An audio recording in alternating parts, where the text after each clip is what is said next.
afternoon, everyone. My name is Professor or Assistant Professor Jose Loya. I'm an Assistant Professor in Urban Planning, and I welcome all of you to our webinar panel on advancing diversity and inclusion in housing development.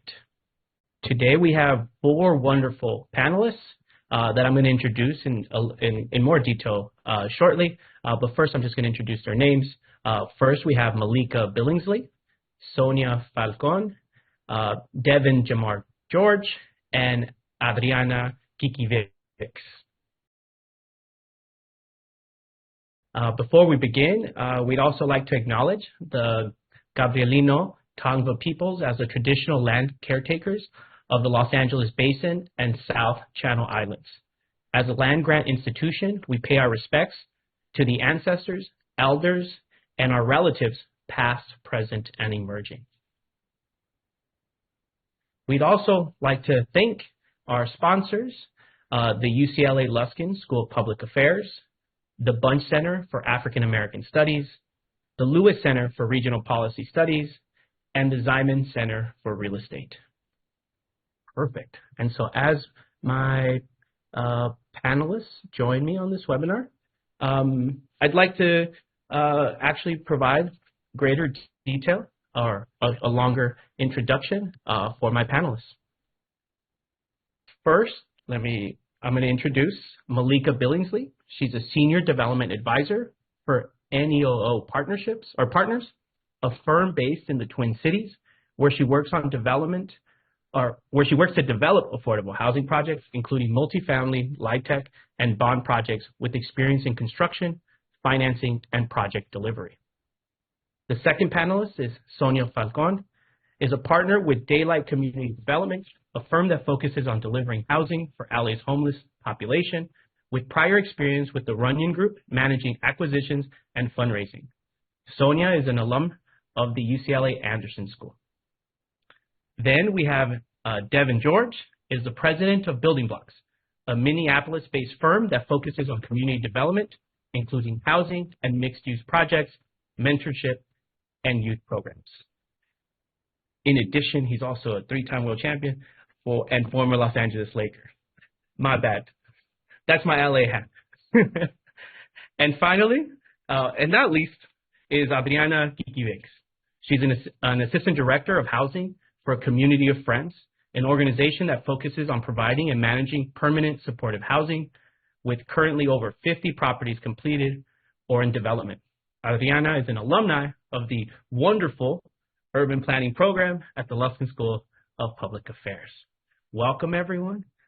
Thank you for being here. Now, let me also introduce myself as the moderator. Like I said before, my name is Jose Loya, and I'm an assistant professor in urban planning. My research focuses on racial discrimination in housing, with the focus on the barriers that minorities and communities of color face when accessing home ownership opportunities. Now, this conversation, though, is not necessarily related to my research, but I'm really excited to moderate this panel. So let's begin. First, I'd like to just I know I gave everyone like a two-sentence spiel, but if you guys can each introduce yourselves and describe the roles you currently play in housing. We can start with Malika. Hi there, Malika Billingsley, and I am currently offering technical assistance to developers, BIPOC developers in the Twin Cities area. So helping everybody else figure out how to do development. Sonia? I'm Sonia Falcone. I'm a partner at Daylight Community Development, and we were a BCO project at UCLA. So my 2 business partners and I founded the business when we were at Anderson, and we are an affordable housing developer based exclusively in the city of Los Angeles, primarily permanent supportive housing, but now also some affordable family housing at 50 and 60% AMI. Awesome. Devin? Devin George, affordable housing developer for Building Blocks in George Group North. Started in Twin Cities, but I'm in other areas. I'm in New Orleans, North and South Carolina, Augusta, Georgia as well. And Adriana? Hi, I'm Adriana Pitti-Weeks, and I'm an Assistant Director of Housing at A Community of Friends, and I'm 1 month into this recently promoted position, so I'm still in the transitioning stage, but under my director's supervision, I'm responsible for A Community of Friends housing development for formerly homeless individuals and families, and providing support and oversight on the housing development projects, and I also supervise some of our staff members. Awesome. So I know this conversation is about increasing diversity in housing development. Now, before we start talking about solutions and opportunities, I want you to help us understand what the problems look like and potentially how we got here. So I'd like to give each of you a chance to kind of share a little bit about your background and some of the barriers that you've seen or experienced for folks or individuals coming from underrepresented backgrounds in housing development. Yeah. I'm going to open it up to whoever would like to start first. I'll start. Well, my background really, I started, I'm from an underserved community in North Minneapolis, a place in Minnesota. And as I've gotten older and as I've left Minnesota for playing basketball, and comparing stories with other players and other people, is the situations are similar. The same things we go through, they may go through in Memphis, they may go through in Atlanta, they may go through in California, wherever, and we're all from different areas, but we have kind of the same story. And I think it really starts with the lack of resources and development and resources put into our communities. Our communities are usually food deserts. They're only corner stores. There's no access to fresh food and things of that nature. And it's not something that has happened at one time. It's been just a combination of year after year, year after year. And I've noticed that because every year I would play in the NBA, I would come home and I would just notice more stuff, more abandoned buildings, more boarded up houses. It was just getting worse and worse. And so that's really why I started my nonprofit and started doing more development on the affordable housing side. Because being a professional athlete, from the guys I played with in college, and that was always my favorite request from people is, hey, can you come and talk to my kids? Even when I was with the Lakers, I was our ambassador for doing community events, going to doing the Read to Achieve, and it was a mutually beneficial exchange because it made me feel good that me going to read a book for 30 minutes to a kid really brightened their day, or they were talking about it all year long. But at the same time, I was learning about different things in different underserved areas, the things that are needed, the things that have been forgotten about, and then giving people hope too from us coming to those communities. So that's why I started my nonprofit. But then I really started thinking, as I'm visiting all these kids, mentoring them, talking to them, I noticed they were missing, at times for weeks at a time or a few days here. And I realized at that point that, a lot of them didn't know where they were staying or where their next meal was coming from. So some guy that is doing well, playing on TV, coming in, talking about, hey, eat your vegetables and get good grades, to people that don't know where their next meal is coming from or where they're staying, it's really counterproductive. So that's why I started my nonprofit, and that's why I started doing most of my developments in the affordable housing lane, and really doing mixed-use buildings to have my commercial space, have some kind of community entity, my nonprofit after-school program, and then housing above. So that's really where I got started, and that's kind of what I saw of the lack of resources poured into the communities. Great. Sonia? So my perspective on this is, I think broadly about real estate, and then affordable housing is a little bit specific within that. But, I went to Anderson, and I came to Anderson knowing that I wanted to focus on real estate. I actually didn't know at the time that I was going to land in affordable housing. And it's just such a male-dominated industry, right? There were, I think, probably 15 to 20 of us that circled wanting to be involved in real estate in my class, and there were only 2 women. We were sort of like the token women at every event. And so I think it's just historically been a really male-dominated industry. Construction is so male-dominated, and so it's a broad issue. I think Anderson does a good job of, I was really incentivized to come to Anderson, and people reached out to me saying, we want more women who are interested in real estate. We see that on your resume. We're excited about having you. And so I think that was really productive. I'm also fresh off of, we're entrepreneurs, and we started our business when we were in school. So I graduated in 2019, sort of recently married and with this new business. And in the last 5 years, I like to joke, I have my baby that's Daylight, and we now have 400 units in the pipeline, and those are all my little babies, but I also have 2 human babies. And so the last 5 years have been a huge challenge navigating, trying to be there for my family and start my young family while being an entrepreneur and in a role where, I wasn't part of a big company that could give me 6 months of maternity leave. I had to just kind of figure it out day by day. I was really lucky to have, or am really lucky to have 2 partners that really supported me in our business, but it wasn't easy and it wasn't traditional. And so I don't have great solutions to all those problems, but that's the stuff that's really top of mind for me these days. Adriana? So I started my professional background not in affordable housing. I did a little bit of a data analysis and research for a civil rights nonprofit organization. And from that experience, I knew that I wanted to continue doing similar work, but I did feel like I had to go back to school in order to advance my career, especially because the people around me had gone to graduate school. And so I felt that, that was the avenue I needed to take. But while I do come from an underrepresented background, I feel like going to grad school alone, has put me into this different level where I feel privileged to have the networks that I have as well as the education, but still think it's important that we have people who care about this work and about being part of a solution, which is trying to have affordable housing, especially for people experiencing homelessness, to be able to access this industry and advance their careers even without a degree. And I think it's important to have avenues outside of a college education. And I know that they're out there. There are, other organizations out there that provide education for people who are interested in entering this industry of affordable housing. And Malika? So I'm going to piggyback on what Mr. George said.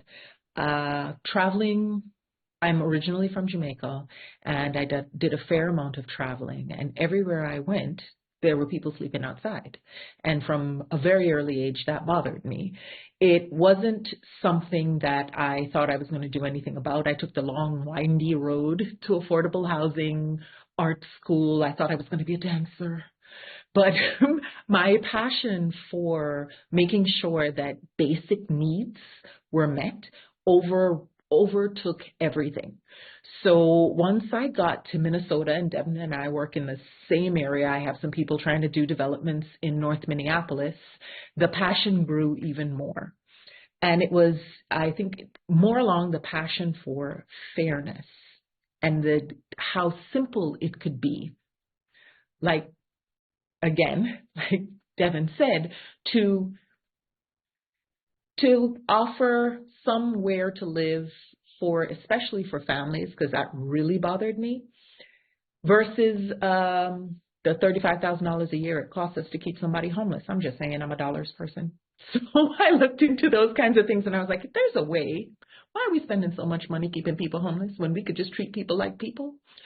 And so I started working at a nonprofit in affordable housing and realized that for me, affordable rental housing, whether it be supportive or workforce, wasn't enough. I felt like I was just adding to the keeping people comfortably poor. So then I moved on to doing to another area where they did more, single family homes, and they had programs for building credit and programs for different jobs that you wouldn't think of, that you don't need a degree for, like a bank teller, but they had training programs for that, and that was wonderful. And then I started helping other people learn how to do development. So I wanted to give anybody, if you talk to me in the grocery store, I'm going to tell you how to develop, right? That's just, because that's one of the major things that I think is missing. I notice as I speak to my family and to people in community, no one talks about this stuff. And I know for sure that when I'm in other rooms, when I was in rooms with bankers at Merrill Lynch, they were all talking about how to invest money. That was what they talked about all the time. But we don't talk about our housing situation. And when I do talk to people about the housing situation, they seem embarrassed by it. Not something that we're talking about. So fast forward to today, and now I'm able to work with lots of people. Instead of project managing my own projects, I help everyone else project manage theirs and see how many. My goal is to get to 10 millionaires. If I can make 10 other people millionaires, I'm happy. Okay, so now I'm going to start asking some pointed questions to some of our panelists. We're first going to start with Devin. Devin, you're familiar with both Minneapolis and Los Angeles.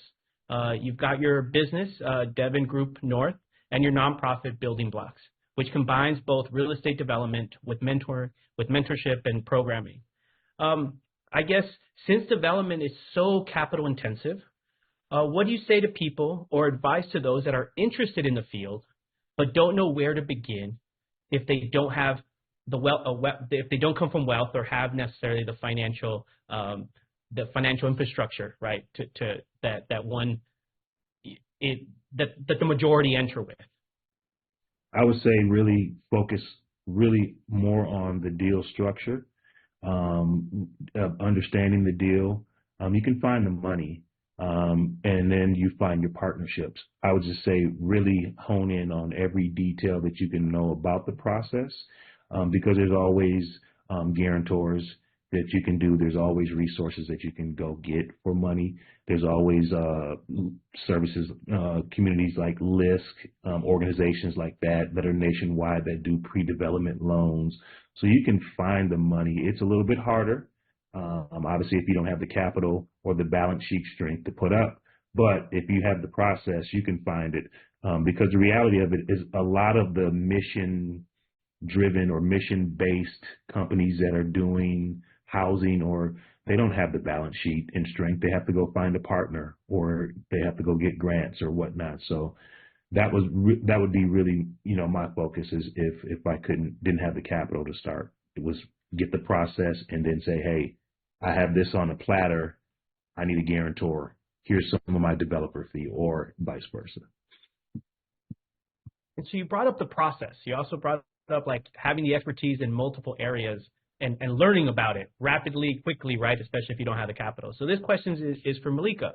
This is more on the organizational side. I saw on your website, your staff directory, that most of your employees and most of the people you work with are 100% Black men and women. I assume that this is not by accident, because most developing corporations, that is not the case at all. So can you tell us more about that approach to staffing your company, as well as like the reasons behind it, and how you promote and foster leadership within the company? So I'm going to have to channel D'Angelo's on this. I say we have a family and I have a passion. I don't have a boss. I got a family, and I don't have a job. I have a passion. And that is how we approach everything at Nail Partners.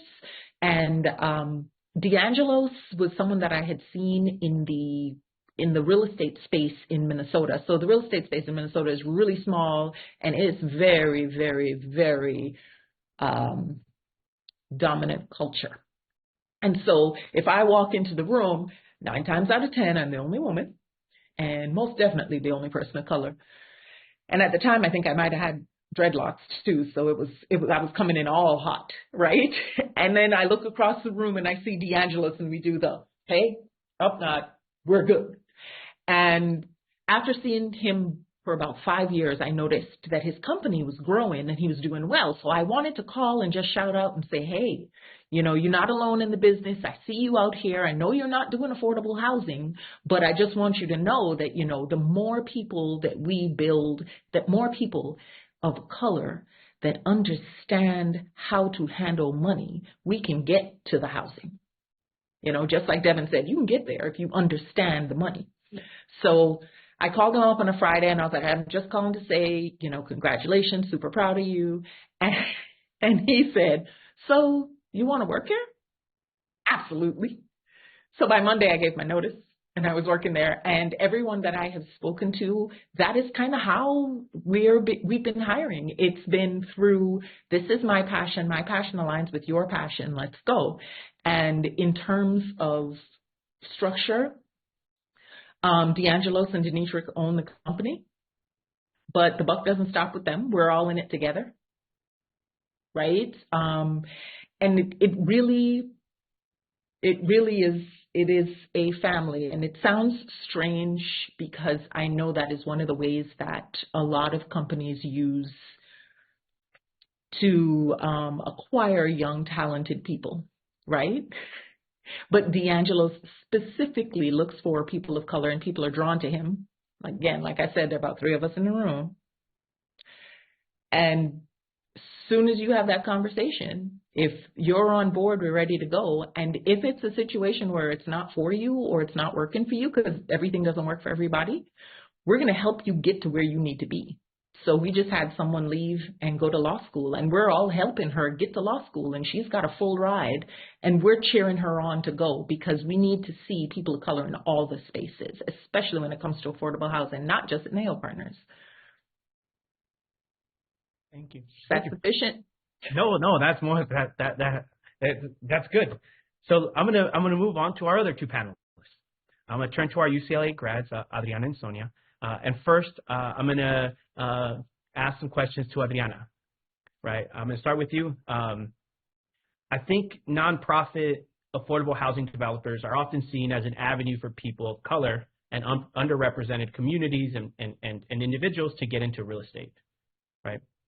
However, we also know that while nonprofit and for-profit development are both good careers and doing important work that are both well compensated, nonprofits typically have lower pay ceilings. Given that nonprofits also seem to be disproportionately women and people of color, does that pay disparity seem to be a problem in that area? And does it necessarily, and does it limit the opportunities for those in those avenues?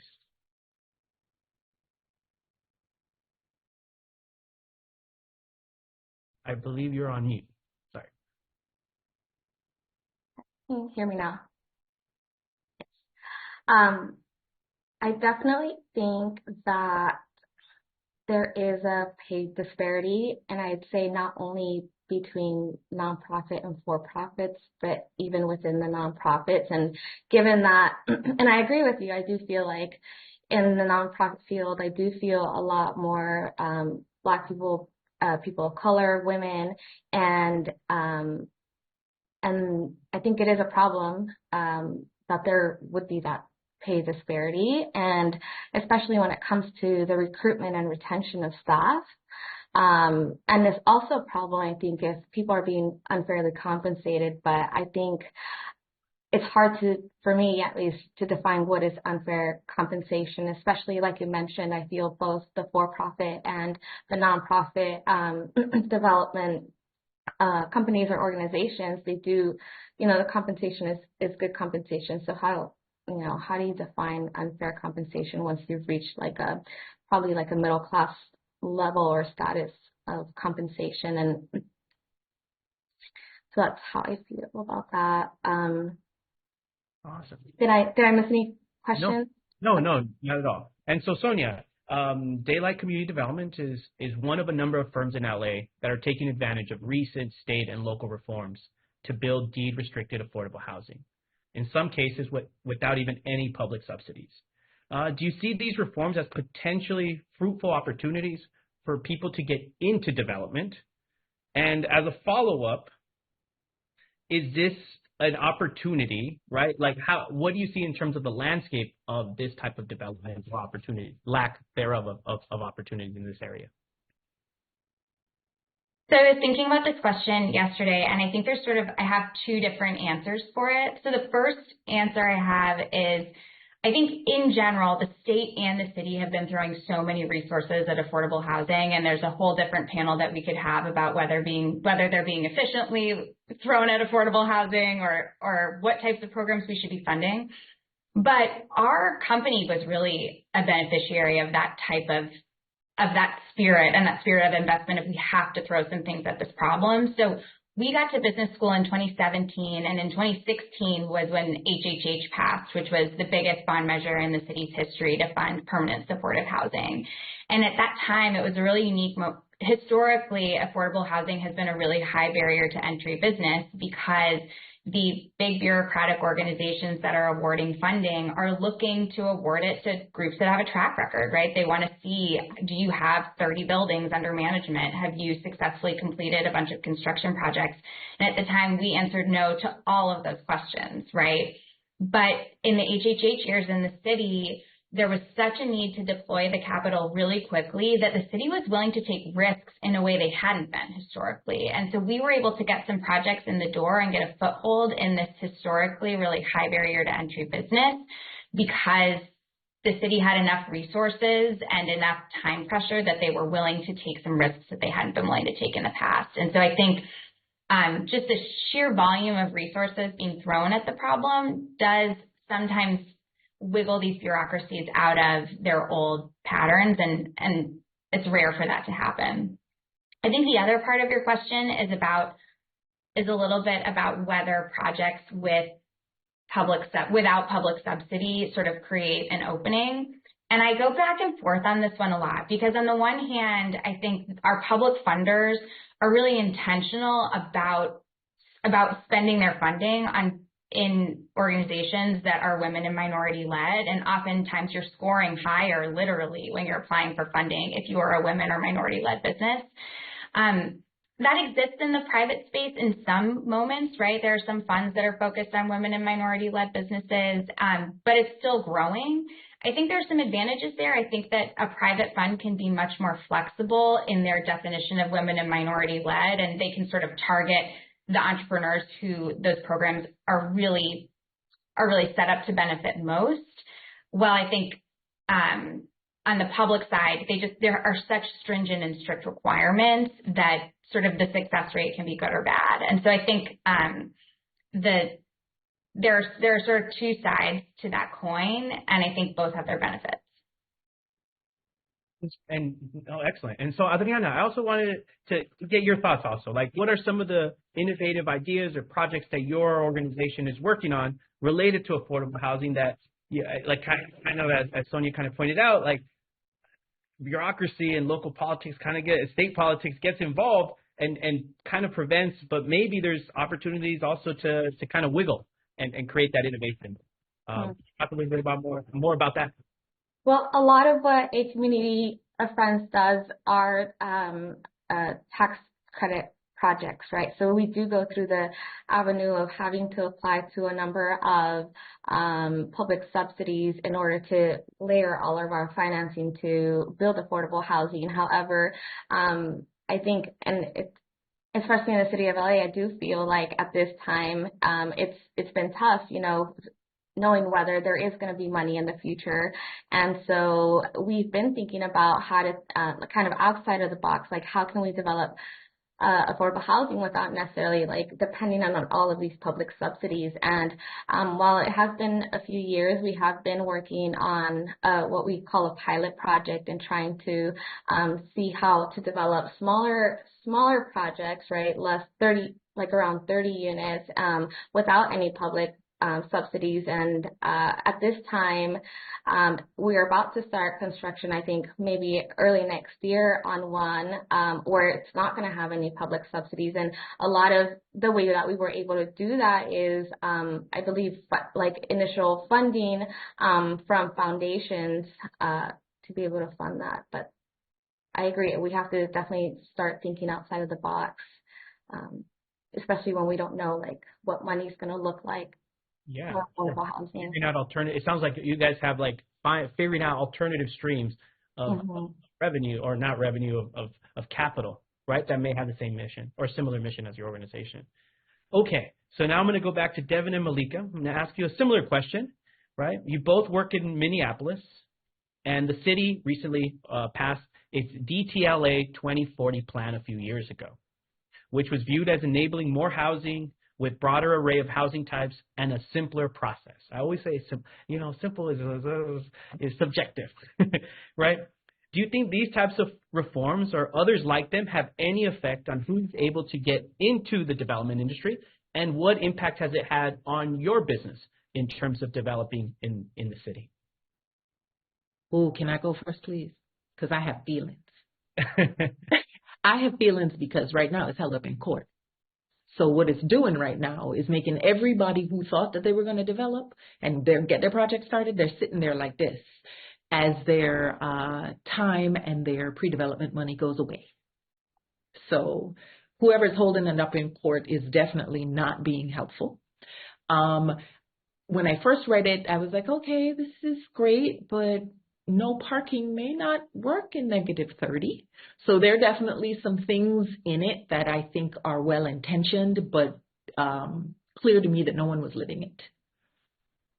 So a part of the process of affordable housing, especially when you come to when you're looking at it from a political standpoint, is making sure that politicians really know what's going on, which means vote, talk, be at your city planning meetings and let them know. I mean, I was at a city planning meeting for a project of mine, and there were 2 middle school kids that came in and said they want a skate park. They were at the planning meeting, they got their skate park. So if you came in to a planning meeting and say, hey, I need, these are the things that I need, but we are all kind of divorced from those processes right now. And it is meaning that people are throwing money at things that might just need some time and attention. Kevin? I see it as one of the problems I think with this plan was, it's been worked on and it's been known by people inside, and then all of a sudden it was just thrown on everybody. Here it is. It's here. So they didn't really give people time to react, or they couldn't adjust anything because it was just thrown on you at one time. And then here it is. It did affect me. I'm getting into the modular building as well. So like every few projects, I kind of add another layer on to my company. So first I started just developing and owning it, and then now I'm self-managing the properties, and now I'm be building them as well for myself and others. And that affected one of the buildings that everything was on hold. And I had to actually move where my plant is going to be to another location. We had done a lot of work. I had done a lot of architectural work, soils work, everything, pre-development work. And then they were like, oh, we can't, everything's on hold right now. So you have to find a new building. So that affected me. And, but I think from my understanding, there's really like a bunch of problems with it, but there's like one major problem where I think the duplex housing and forcing, more multi-family, multi-units into residential areas. So that's the main, but it's affecting everything. So people that own single homes, they're like, you shouldn't be able to put a 4-story, duplex or whatever, I don't know, next door. So it's just mixing that. So I think that's the main problem, but it's causing everything to shut down. They're like, single family homeowners want to just have single families around. They don't want to be able to have infill of 6 units and 4 units with it. So, but it's a lot to it. Yeah. Wow. I mean, in addition to your stories, I feel like I'm very inspired right now because all 4 of you, I don't know if you guys realize, so one of the connections is you guys are all adding layers to your businesses, which also means you have to incorporate and figure out new skills, new tools that you have to learn on the spot, and also essentially execute, because if not, like all development projects can fall to the wayside. And so I'm going to go to our 2 UCLA alums on the panel, and I kind of want to actually talk about the education side of it. This is one where I guess we're going to be a little critical of UCLA and the education here, right? Again, maybe we'll edit that out of the recording, but essentially I kind of want to hear a little bit about what UCLA could have done better to prepare you for your careers in development, and what should it do for the benefit of current and future students. Should I start?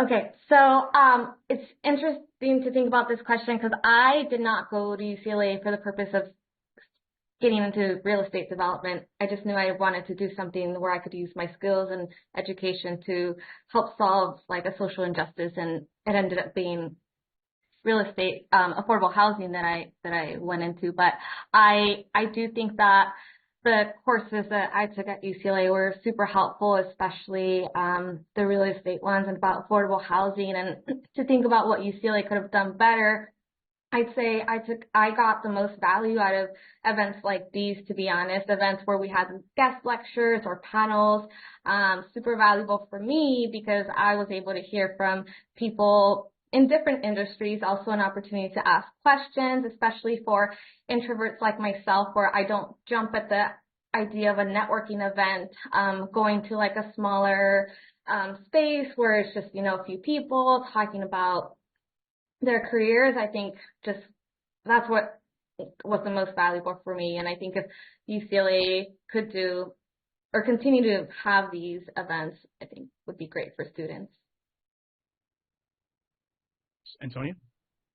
Yeah, I think from my specific perspective, like I said, I think UCLA did a good job with me, at least, of like, I indicated I was a woman that was interested in real estate, and I was like, I felt pursued by the school. I was like, they want to foster this interest that I have, and they want to see more people like me that are standing up in those classrooms.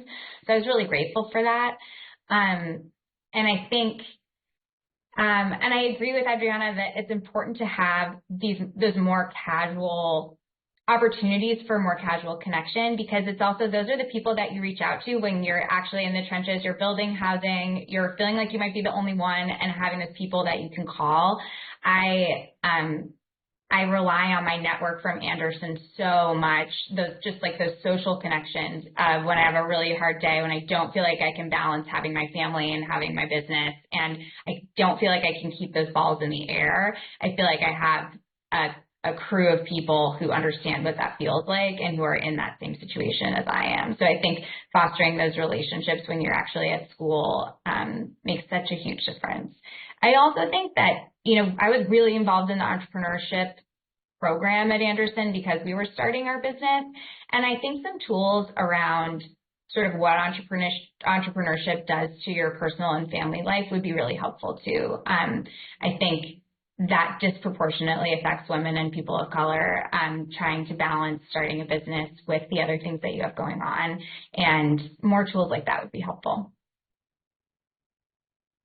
All right. And so the last question that I have before we turn it over to any questions from the audience that I'm currently seeing on the chat, is a question for everyone. What are things that you learned early on in your career or education that you think have helped you in this area of development? What are if you could share some specific examples or specific tools that you think are vital into entering development, and more specifically the different areas that you guys all are approaching in your businesses, as well as any unconventional lessons that you may have learned as well. I was thinking about this a little bit when Devin was talking about understanding deal structure at the beginning, because I totally agree. I think there's so much interest, especially on the private side, in trying to fund affordable housing, and there are a lot of resources out there if you understand the deal structure at the very beginning. And one of the things that really helped me with that, and I didn't start doing this until way too late, was every time there was an allocation of tax credits in the state of California, going to see who are the companies that got those tax credits, how did they structure their deals, what were they doing, and what are they doing that I'm not doing. One of the really cool things about this business is everybody has to open up their books and show their business models to the world, because you're applying for public funding, and that's when you're trying to get into the business, that's a huge advantage, because you get to see behind the curtain in a way that you wouldn't get to if you were doing private development. So I start with people who are not traditional developers. And I tell people, think about it like an ant building a molehill, right? Anthills, they're tiny, but they build these huge colonies. And start small. Start flipping. Start Start understanding construction. Start understanding what is required to do a residential deal, a small residential deal. Try things in your home. Try understanding credit, understanding all of the base things that get you to a LIHTC deal. But if you don't understand, for example, if you've got a fantastic LIHTC deal, you don't understand anything about construction, you're going to, the general contractor with the sweetest game is going to get your business, and that might not be the best general contractor for you. So you got to get dirty. And don't be afraid to try something. Buy back the block. Go to an auction and get a house for $100 and try and fix it up yourself. What are you going to lose?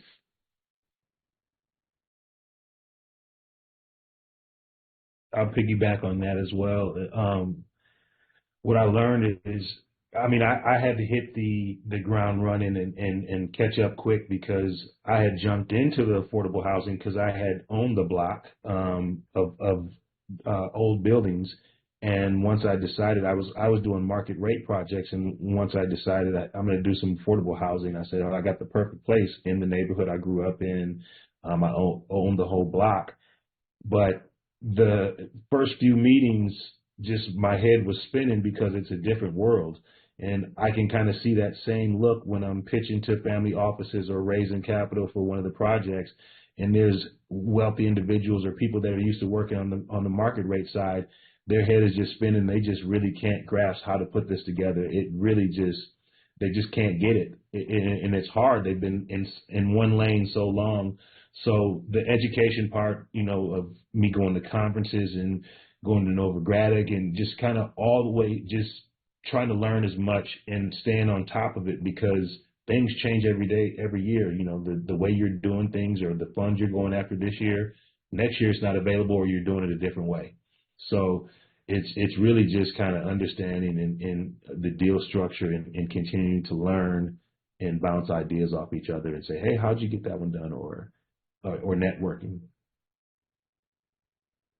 And for me, as someone who started in affordable housing right after grad school, it was very important to just state to my future boss or my boss, what it is that I knew and what I didn't know, and to know that I was going to have a support system in the place that I work with and understood that there was going to be a learning curve, that I did want to learn, and that setting that at the beginning, I think, was really helpful for me to also get comfortable with asking all the questions, didn't stop asking questions, because I do feel like that's going to be the fastest way to learn, as well as just doing the work, right?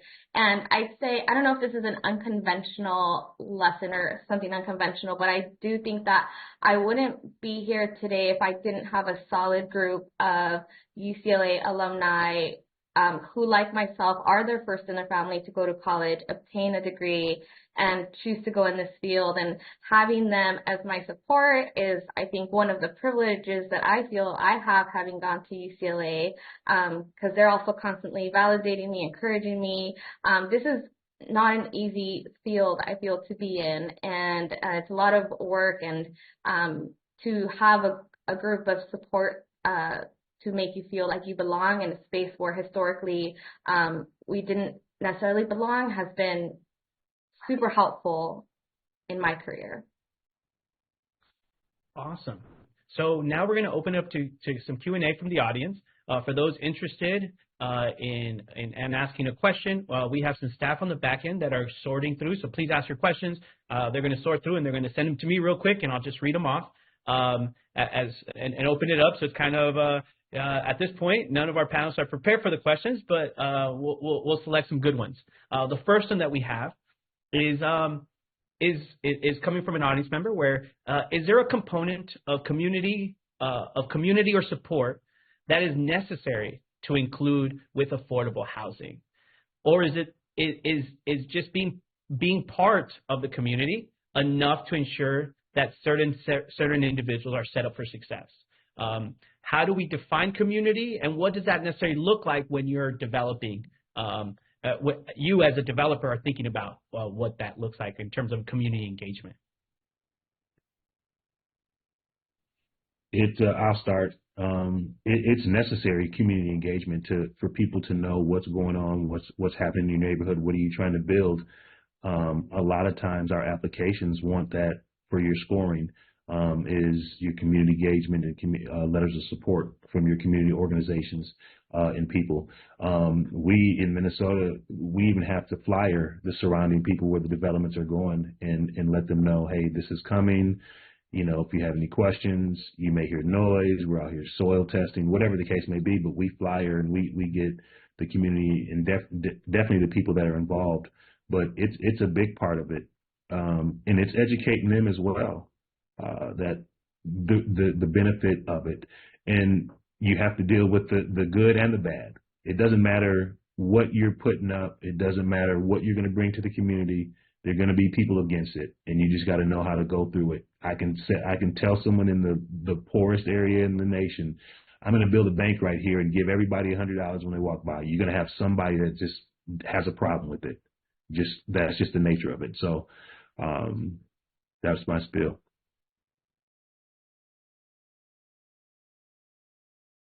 And anyone else?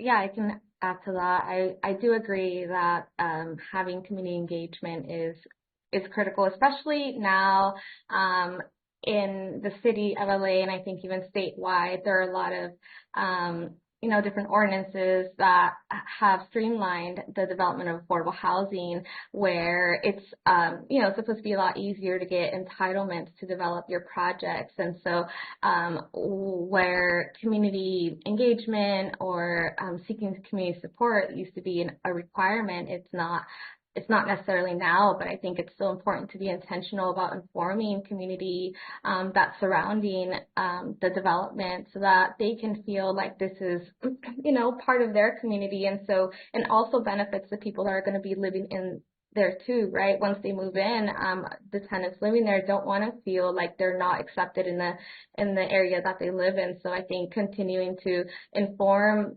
people in the neighborhood, not even even before you start construction, but even maybe during, I think is critical for a successful project. I think a good example of not working with the community is that 2040 plan that you mentioned that is now tied up in court. So the 2040 plan was touted as being for us, but nobody asked us. It can't be for us if you don't ask us. And that's how I feel about any form of development in any community. You have to ask people. Okay. And so the next set of questions is, again, it's for anyone on the panel. We have a few questions that are, and it's very clear that some of the audience is new to affordable housing and just to development in general.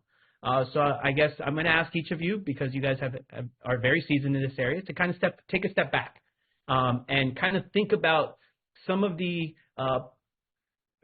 if in terms of the basics, what are things that you think are important, where people, or resources that people should think about in terms of like learning, if they're interested in getting into this space? Like where is, there is no handbook that's like, hey, I'm sure, none of you talked about this, a wonderful book that doesn't exist, right? That said, hey, you're an expert now.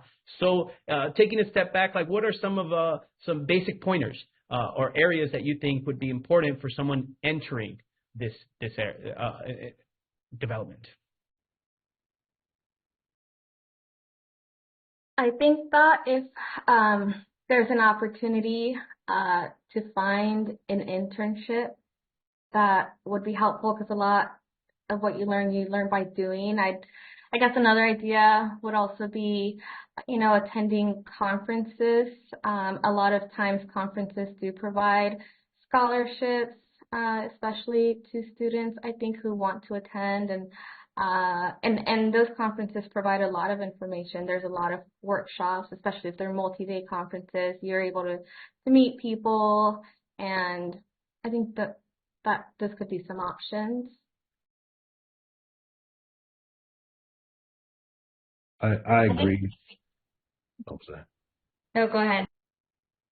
No, I would say conferences for me would be the biggest one of if you're just getting started, because they can kind of give you the basic points, and it's really a lot. It's not difficult.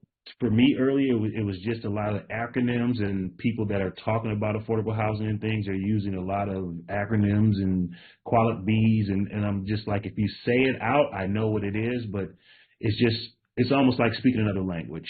And so it's just, once you read what it was, a distressed area or severely distressed, you're like, oh, I know what that is. So it's just kind of some vocabulary learning. It's not like it's rocket science. That's it. So I would say seminars as well and conferences. I'm going to put a free resource in the chat. Sorry. I was just going to say the same thing. The specific ones that I would call out would be like Novogradac. Obviously, Devin referenced it earlier as sort of the gold standard if you're interested in tax credits. In Southern California, well, and ULI is also national. That's affordable housing, but also development broadly is such a valuable resource and has really great student memberships if you're still in school. And then I think in LA specifically, there's SCAMP, which is the Southern California, tell me, Adriana, if I'm getting it right, Southern California Association of Nonprofit Housing Providers. And another amazing resource, I think, when you're first starting to get into it. So those are to name a few that I really like. And same thing, networking and meeting people, because most job postings aren't going to end up on Indeed in this world. So you want to make sure you're meeting people in person.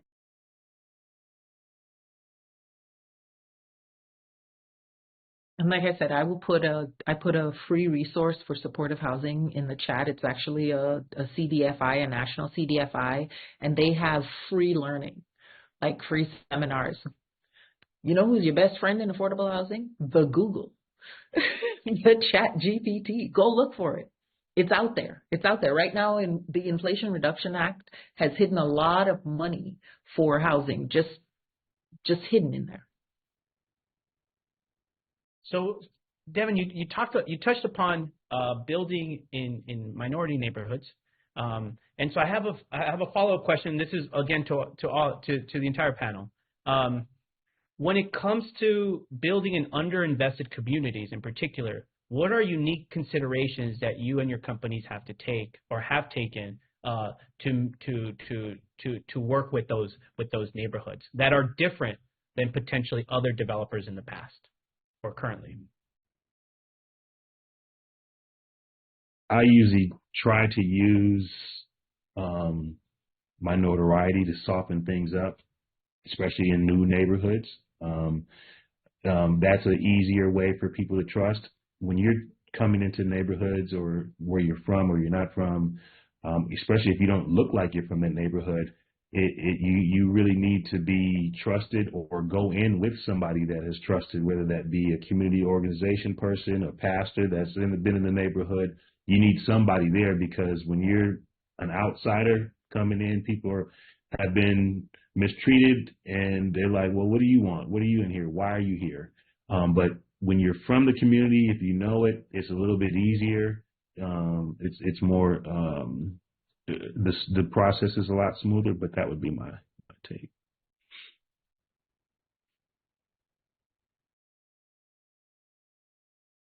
All right, so I'll move on. So we have quite a number of people in the audience. This one is directed to Devin. I think, like you just described, the notoriety. Also, I mean, this is awesome. So they said thank you for the historic three-peat. First off, but also in addition, they also asked. Or there's several questions relating to like what lessons that you take from your MBA career that helped you in this current career in real estate. So yeah, it's a lot, because team building and being a part of a championship team and being on a team, like most people don't understand that on a professional team, like it's a job like everybody else. We all have a role to do. Like your boss comes in and says, hey, you do this, and then you do this and you do that. Everyone has a piece of the pie that they have to do. And if I'm worried about this job, I'm not getting mine done. So I really have to focus on that. And it's the same way in development.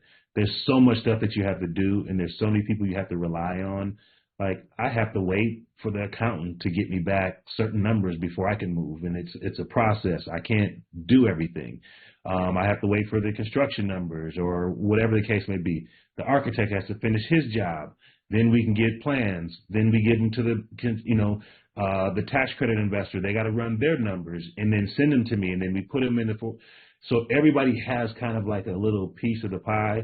Then you have your investors, all the people that are in. Most of us have 10 to 12 people on the capital stack. So we have 10 to 12 people we have to make happy. Then your attorney has to follow up at the end. Everyone wants to come in at the end. Well, we want to put our money in last. Well, somebody's got to go first. So it's just a lot of teamwork. It's a lot of communication. It's a lot of understanding different personalities. So that's what I brought from basketball to development is the team building and the relying on your team and doing your job. Awesome. So this is now for the panel. This is a question about your guys' business and more specifically the types of housing that you guys are currently working on. We have various questions on social housing and modular construction and so forth.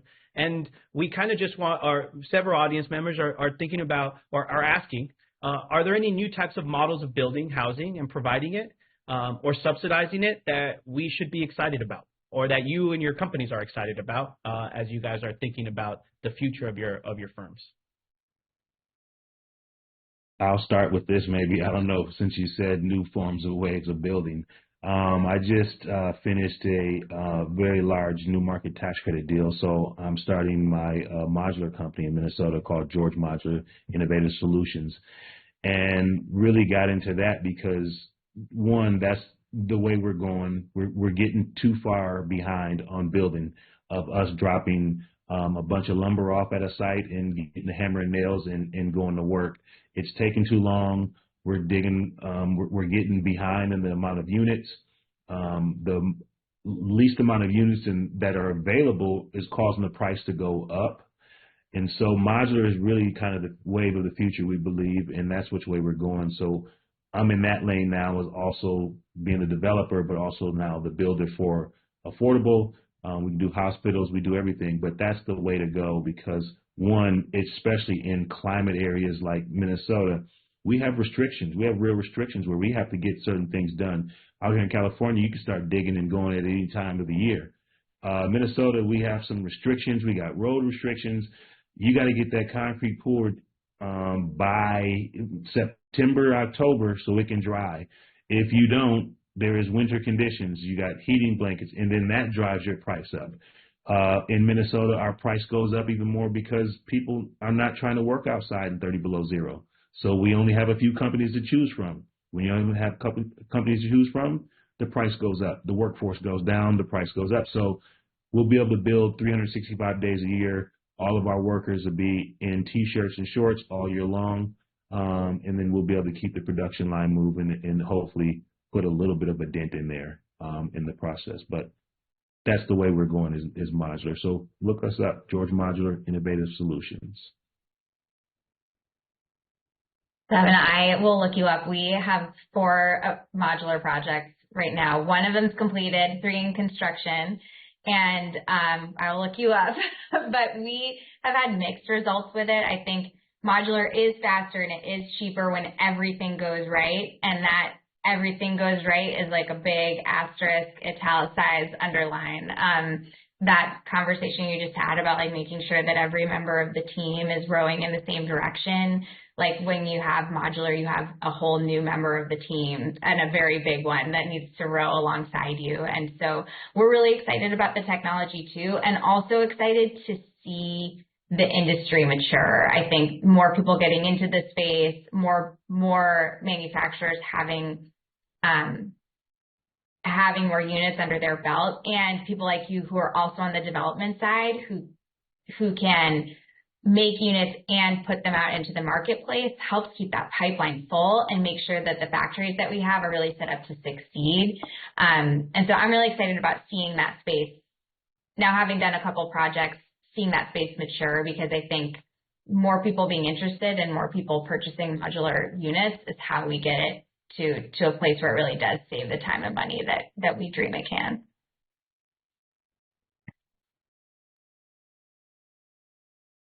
So I have been working on figuring out how to finance small infill in urban areas or in suburban areas.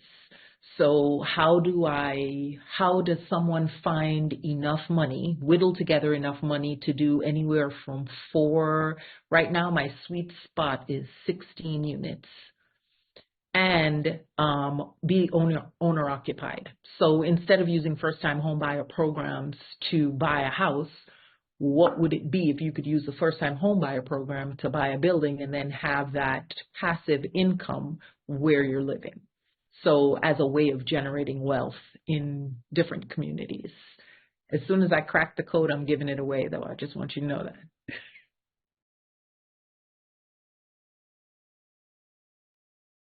I'll just add that I think modular sounds super exciting, and but I agree. I feel like I've gone to some workshops or have had some trainings on like what it takes to build modular, and I do believe at one point it's gonna, enough people are gonna do it where, you know, it is gonna be faster, and it is gonna be less expensive. And I think at this time, at least the community of friends, I think is gonna wait to see how it goes for people who are taking the risk and moving forward with modular.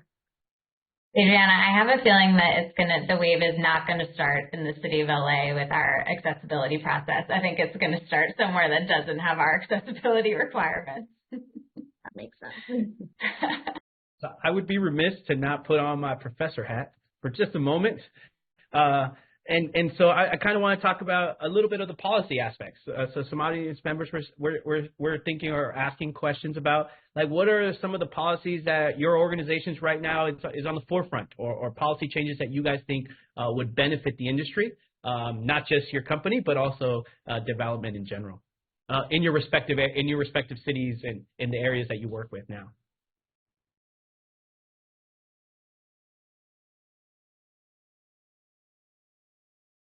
Go ahead, Adriana, you start. Jose, current policies in place? Yeah, current policies that you're currently grappling with, potential solutions that you have for them, or policies that you think should that we really should be thinking about in the future.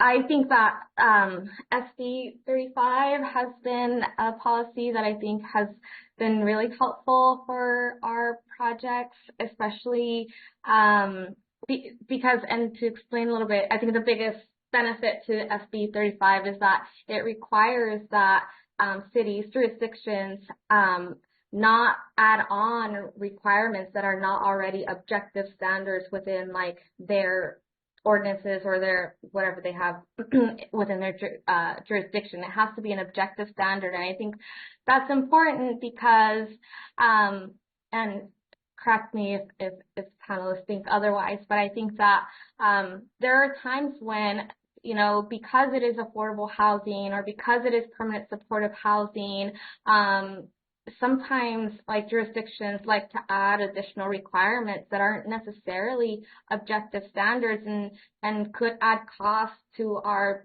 developments, right? We're very mindful with the way that we design developments and like in the communities that we design, but there's only, you know, you can't add on more than we could afford, and having something like SB 35 restricted to objective standards, I think was very critical for one of my projects.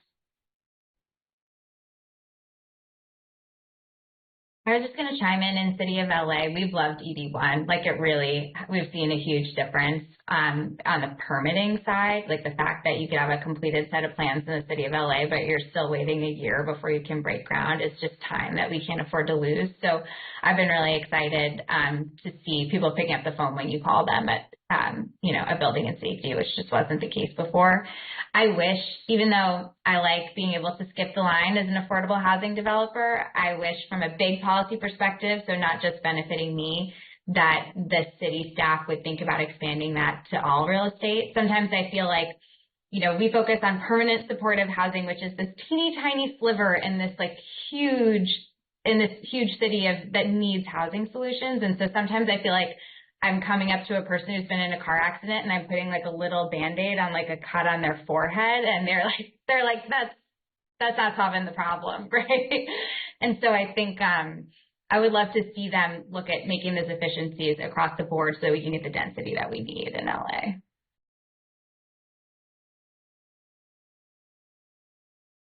So I have a personal pet peeve when it comes to low-income housing tax credits. The pro forma and the way that it's laid out leaves out a lot of people. Like Devin says, even the word pro forma is a budget. It's 10 budgets in one, depending on which city you're in. It's 15 budgets in one. We all know the word budget, right? But the minute you say pro forma, everybody goes, what? So demystifying some of those things and starting with the part that gets the most annoying part to me is that affordable housing, low-income housing tax credits lives in the IRS. If anybody knows anything about tax code, it is the most complex code you can imagine. So housing coming out of that code is also very complex, and ongoing compliance kills a lot of affordable housing projects. You know, you get it built and then ongoing you have a problem. So I would love to see some policies that take some of the compliance out of things and make it easier for people to maintain the affordability long term.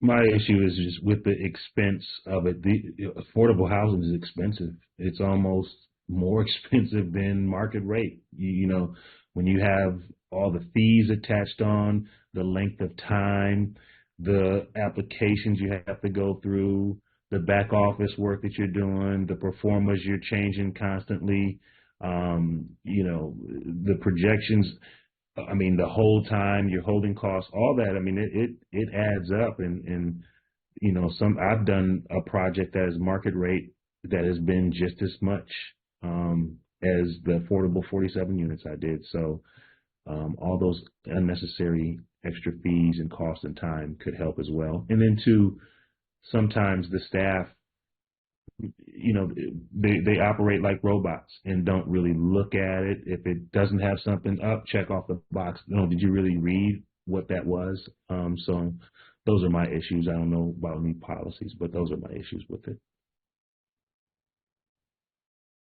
Great.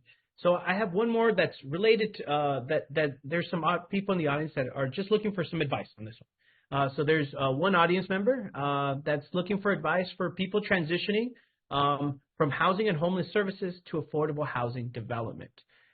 How should one think about the skills that they currently have and how to adapt them to the areas that you guys currently work in? What are the specific types of tools that you guys look for in staff for your guys' companies across the board, I guess?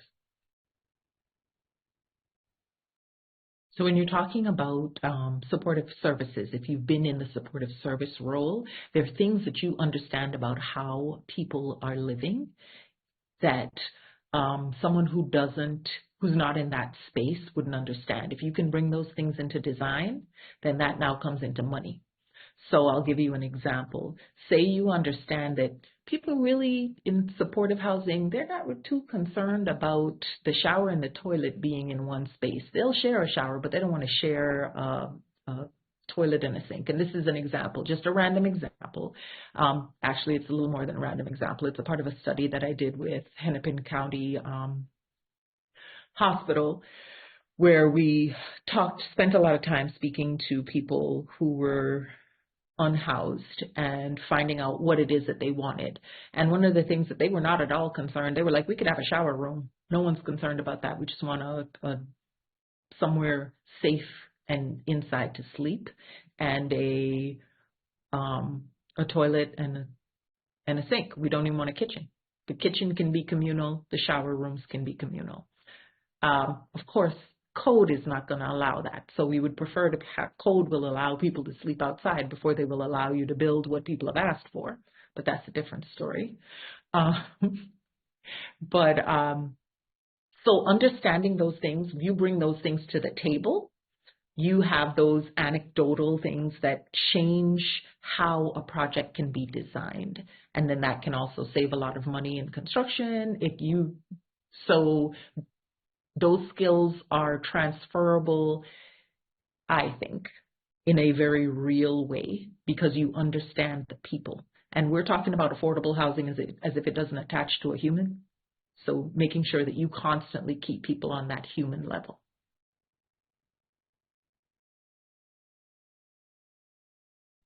Oh, great. So last question before we wrap up, and I think it's a good one because I think Sonia brought up the word density, and in many cases the word development or developing density, those are bad words in a lot of areas, whether we're talking local, state, and different areas in which you guys work in. And so I guess my question is, what are tips that you may have, right, to convince communities as well as residents that development is okay, that it's actually something that we need for communities to prosper and to improve potentially housing quality in underinvested neighborhoods? I would say, again, going back to the engagement in the community and in educating them. A lot of people are really uneducated on affordable housing. It's difficult. They don't know what it means. They don't know the difference between affordable housing and public housing.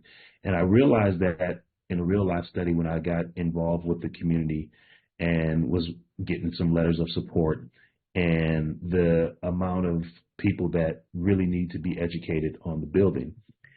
So what I did is I got their letter of support, and then I had an open house for them to come and see the building, the structure once it was completed. Well, all of the things that they had that they didn't know about affordable housing, the questions about the income, and I got really candid with a young lady that was in there that had a problem with who's moving in the building. And I said, the income limits of the people living in this building, they're doing better than you. They make more money than you. So when you're saying you don't know what you're talking about when you're saying they're going to run down the building and this and that. And in the second part, when I have my open house, I have underground parking. People come in, the kids come in, do their after school program on the first floor. We have underground parking. When they went in, they didn't even know. I had the building up for 8 months. They didn't even know people were in the building, that it was fully 100% leased. They had no clue. Obviously, affordable housing is a really big thing. People need new places to live that have normal jobs. I had 800 applicants for 47 units and a waiting list. So I told my staff to don't put anybody on a waiting list because they're going to bother you every day. They're going to call every day. And it's not realistic. Once you get 100 people on a waiting list, it's not going to happen. Everyone move out one day and everyone move in. So those were just the things that it was the education. And I remember she came into the building too to see the building. They said, oh, it's nice. And I try not to make affordable housing look a certain way. It's really how you finance it. I don't want you to go ever past any of my buildings and say, oh, that's an affordable housing project. Or that guy did it should go back and look like just like any other building. So you just got to finance it right. So that's my.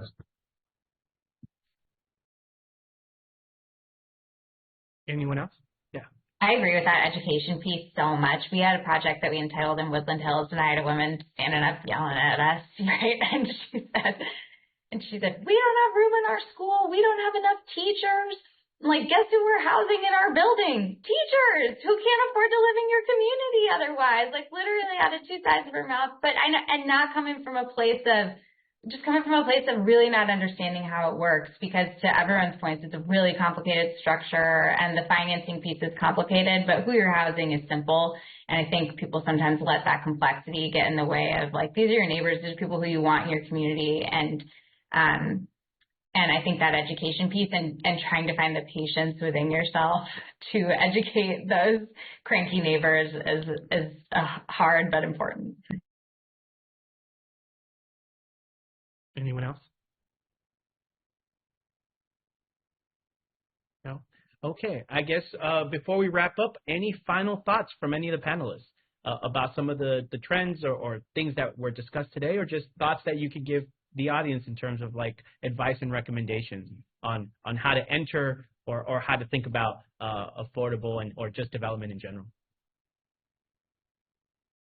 I'll say with affordable, stick with it. It gets frustrating at times.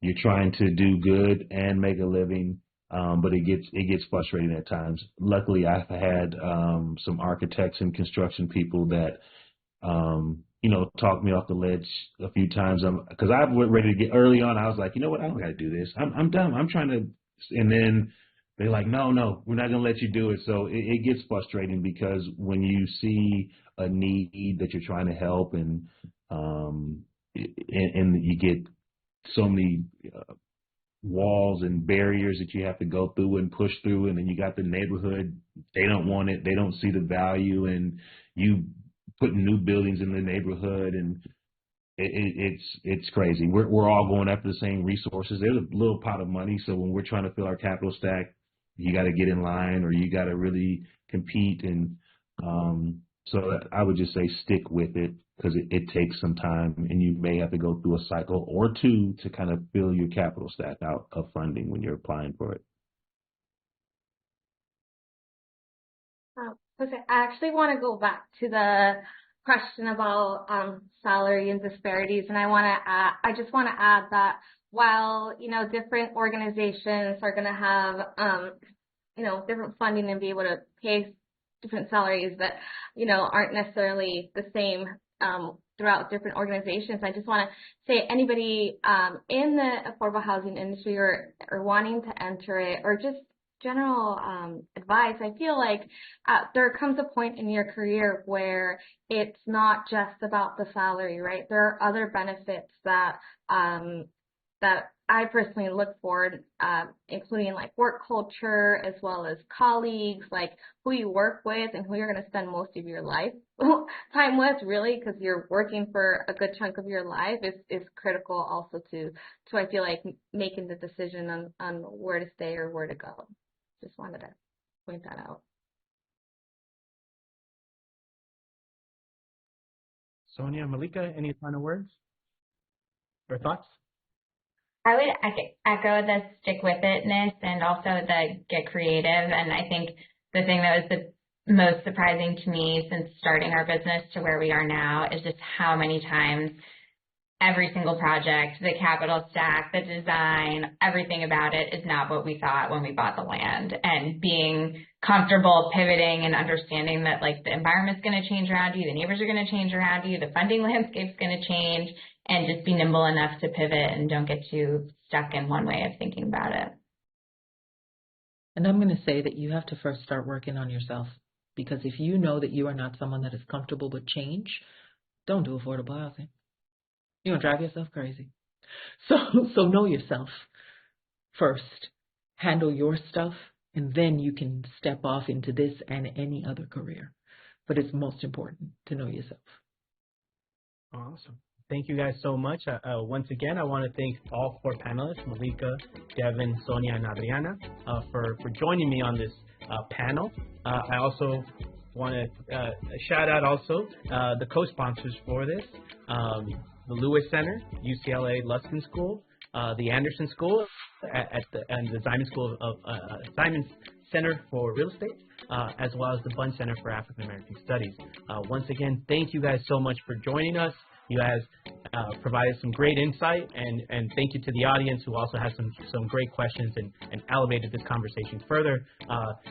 I think there was some awesome discussion in the chat, and so we put up some resources, and if I'm not mistaken, we'll also provide additional links to those resources after the chat, as well as this recorded for the panel. Thank you again, and have a great day, and we'll see everyone soon. Thank you so much.